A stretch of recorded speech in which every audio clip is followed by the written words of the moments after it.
కోలీవుడ్ లో అత్యధిక పారితోషికం తీసుకుంటున్న హీరోయిన్స్ లో ఫస్ట్ ప్లేస్ లో ఉండే హీరోయిన్ నయనతార. ఒక్క సినిమాకు 3 కోట్లకు పైగా పారితోషికం తీసుకుంటూ తన హవాను కొనసాగిస్తుంది.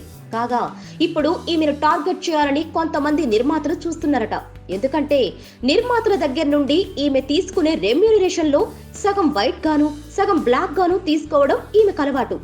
ఇప్పుడు పెద్ద నోట్ల రద్దు నేపథ్యంలో బ్లాక్ అంతా వైట్ చేసి ఇవ్వమని నిర్మాతలకు ఆర్డర్ వేస్తుంది. ఇప్పటికే ఎక్కువ రెమ్యూనరేషన్ ఇస్తున్నామని బాధపడుతున్న వారికి మళ్లీ కొత్తగా ఆర్డర్ వేయడంతో వారికి ఎక్కడో కాలుతుందట.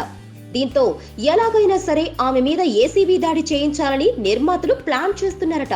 అందుకే ఆమె రెమ్యూనరేషన్ విషయాలన్నీ బాగా పబ్లిసిటీ చేస్తూ ఏసీబీ కళ్ళు ఆమెపై పడేలా వ్యవహరిస్తున్నారని తెలుస్తుంది. మరి నయన ముందు జాగ్రత్త చర్యలు చేసుకుంటుందో లేక ఏసీబీ వలలో పడుతుందో చూడాలి. Please subscribe.